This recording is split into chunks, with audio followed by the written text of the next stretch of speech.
BTC প্রধান হাগ্রামা মহিলারী ডাঙরিয়ায় রাজধর্ম পালন করা নাই। আটাইতকৈ দুখ লগা কথা, এজনো হিন্দু বাঙালী প্রতিনিধি আমি সিএসবিত আমি অন্তর্ভুক্ত কৰিব লগা দেখিবলৈ পোৱা নাই। বিধানসভা নিৰ্বাচন তাতে আমি আমাৰ যি ভোটৰ যিটো পাৱাৰ, এই ভোটৰ মাধ্যমত কিন্তু আমি জবাব দিবলৈ বাধ্য হ'ম। বিটিসির সিএসবিত হিন্দু বাঙালির নাম নথকাত দুখ প্রকাশ সদৌ অসম বাঙালী যুৱ ছাত্ৰ ফেডাৰেশ্যনৰ। সংবাদ মাধ্যমৰ আগত কয় যে বিটিসিৰ মুৰব্বী হাগ্ৰামা মহিলাৰীয়ে চেণ্ট্ৰেল সিলেকশ্যন বোৰ্ডত হিন্দু বাঙালীসকলক বঞ্চিত কৰাৰ বাবে আজি সদৌ অসম বাঙালী যুৱ ছাত্ৰ ফেডাৰেশ্যনৰ কেন্দ্ৰীয় কমিটিৰ পৰা দুখ প্ৰকাশ কৰে।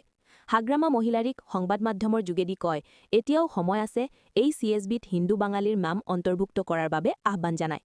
দেওবৰগাঁও সমষ্টিৰ পৰা হাগ্ৰামা মহিলাৰীক বেছিভাগ ভোট বাঙালীসকলে প্ৰদান কৰি জয়যুক্ত কৰিছে। তথাপিও হাগ্ৰামা মহিলাৰীয়ে হিন্দু বাঙালীসকলক বঞ্চিত কৰা পৰিতাপৰ কথা বুলি কয়। যদি হিন্দু বাঙালীসকলক এই সিএসবিত স্থান নিদিয়ে, তেতিয়াহ'লে আগন্তুক বিধানসভা ভোটৰ জৰিয়তে বাঙালীসকলে জবাব দিব বুলি সকীয়াই দিয়ে। চাওক, অতি পৰিতাপৰ বিষয়। বিটিসি প্ৰধান হাগ্ৰামা মহিলাৰী ডাঙৰিয়ায় ৰাজধৰ্ম পালন কৰা নাই, সেইটো আমি সদৌ অসম বাঙালী যুৱ ছাত্ৰ ফেডাৰেশ্যন কেন্দ্ৰীয় কমিটিৰ ফালৰ পৰা আমি দেখিবলৈ পাইছোঁ আৰু দুখ প্ৰকাশ কৰিছোঁ। কিয়নো যোৱাকালি যি চেণ্ট্ৰেল সিলেকশ্যন বোৰ্ডৰ যি মেম্বাৰসকলক আমি দেখিবলৈ পালোঁ, আটাইতকৈ দুখ লগা কথা, এজনো হিন্দু বাঙালী প্ৰতিনিধি আমি সিএসবিত আমি অন্তৰ্ভুক্ত কৰিব লগা দেখিবলৈ পোৱা নাই। আৰু ইয়াৰ আগতেও যি নমিনেটেড এমচিলে আমি আমাৰ হিন্দু বাঙালী কমিউনিটিৰ পৰা এজনো প্ৰতিনিধি আমি অন্তৰ্ভুক্ত কৰা দেখিবলৈ পোৱা নাই। তাৰ কাৰণে আজি আমি সদৌ অসম বাঙালী যুৱ ছাত্ৰ ফেডাৰেশ্যনৰ পৰা যথেষ্ট দুখ প্ৰকাশ কৰিছোঁ আৰু গৰিহণা দিছোঁ। কিয়নো আজি যদি চাবলৈ যায়, বিটিসিত আমি 3 লাখৰো অধিক হিন্দু বাঙালী মানুহ আমি ইয়াতে বসবাস কৰি আছোঁ।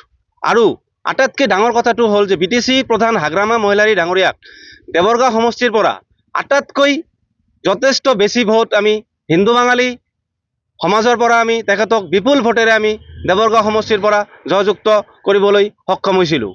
তাৰ পিছতো কিয় বিটিসি প্ৰধান হাগ্ৰামা মহিলাৰী ডাঙৰিয়াই আমাৰ এই জাতিটোক লৈ কিয় ভেকুভাওনা খেলি আছে?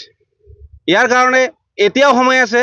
বিটিসি প্ৰধান হাগ্ৰামা মহিলাৰী ডাঙৰিয়া দেৱক আমি সদৌ অসম বাঙালী যুৱ ছাত্ৰ ফেডাৰেশ্যনৰ পৰা অনুৰোধ কৰিছোঁ, এতিয়াও সময় আছে, আপুনি আমাৰ যিটো কমিউনিটি, যিটো আমাৰ সমাজ, হিন্দু বাঙালী সমাজৰ পৰা এজন প্ৰতিনিধি সিএসবিত অন্তৰ্ভুক্ত কৰক। যদি নকৰে, তেনেহ'লে আগন্তুক দিনত যি নিৰ্বাচন আহি আছে, বিধানসভা নিৰ্বাচন, তাতে আমি আমাৰ যি ভোটৰ যিটো পাৱাৰ, এই ভোটৰ মাধ্যমত কিন্তু আমি জবাব দিবলৈ বাধ্য হ'ম। ধন্যবাদ।